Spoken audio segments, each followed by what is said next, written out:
Welcome to Quiz Analysis Beyond the Page. Today's episode will be on Kurt Vonnegut's powerful dystopian story, Harrison Bergeron, and is linked to the New South Wales HSC Common Module rubric. This fictional story conveys the horror of complete equality and dangers of technology.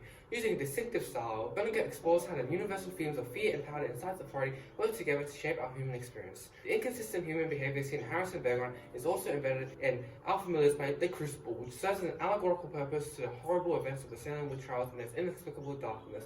Both composers have introduced characters responding to their own context with the suppression of the Red Scare to show what they believe are the anomalies, paradoxes, and inconsistencies in our human behavior. In the author's style of storytelling, it forces us to question what it means to be humans, the emotions and the qualities that arise from individual and collective experience. This effectively allows us to broaden our understanding of the human experience by positioning us to question and challenge our own assumptions. Composers all express the intentions of human behavior and their fear differently. Vonnegut represents our inherent paradoxes, inconsistencies, and anomalies in our human behavior as we navigate the tension between equality and individualism, allowing us to reflect personally on our individualism and how we are all not the same. In Harrison Bergeron, it is the year 2081, and everyone is made to be equal as the government imposes handicaps on individuals to ensure equality. Both Hazel and George are seated in front of a screen like how you are. Vonnegut initially characterizes George with way above normal intelligence. However, he is handicapped with earpieces which send shockwaves. From the outset, Vonnegut reveals the inherent paradoxes in the collective's behavior, as in order to achieve equality, they are mistreating those who are different or above average. Hazel attempts to defy the authority and tells George to remove his handicap. However, he responds in a fearful tone, 2 years in prison. There is a fearful atmosphere of punishments, as we humans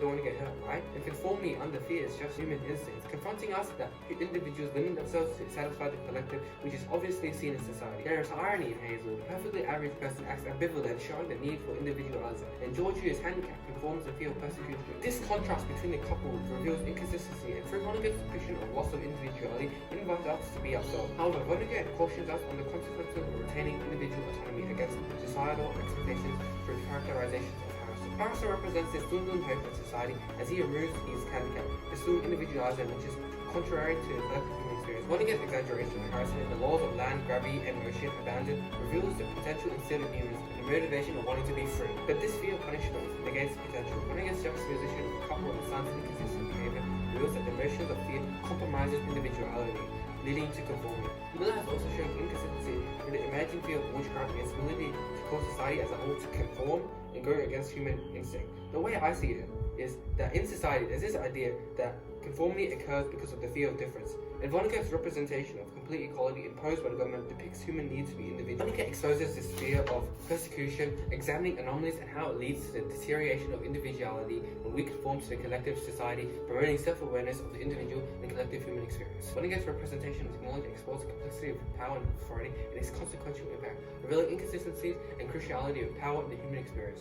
Vonnegut confronts authority and power through the motif of television as a medium. Couples watching the TV when they witness their son defying the government, stating, "I am the emperor." Vonnegut's bold statement of Harrison's deliberate characterization reveals that all people strive to be different, crucializing this egalitarian society. But the downfall of Harrison conveys how power and authority suppresses individualism. The violent imagery of the emperor and empress are dead before they hit the ground represents the power the collective has upon individuals. The fact that this execution was unveiled on live TV quells any rebellion and demonstrates how technology can be employed to instigate fear in people. Both sides incorporated the television in this story to reveal the struggle of power between individuals and collective, still clearly seen in today's society through the Black Lives Matter movement, where oppressed black individuals fight back.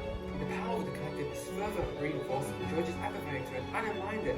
I don't notice it. It's just a part of me. Vonnegut exposes how under the influence of power, it ignites inconsistencies in human behavior, where a person will find being handicapped, restricted, unable to acquire freedom. It shares an understanding of the fragility of human behaviors and the collective ability to evoke inconsistencies in us. The use of authority and power has been seen differently in this, where the characters with lack of power come to rise with authority, allowing individual agencies, which can be seen in Abigail Williams. Miller's characterization of Abigail conveys paradoxical human behavior, where she displays power by accusing enemies of witchcraft and her ability to control the whole town as a whole.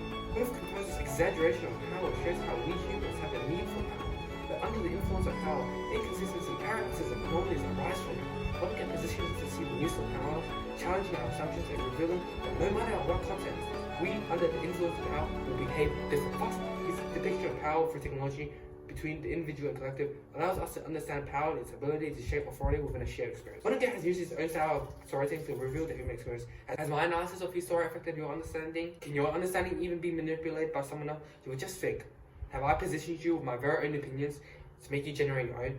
Has watching this through your screen instigate any emotion? Through this, I hope you understand what it means to be human.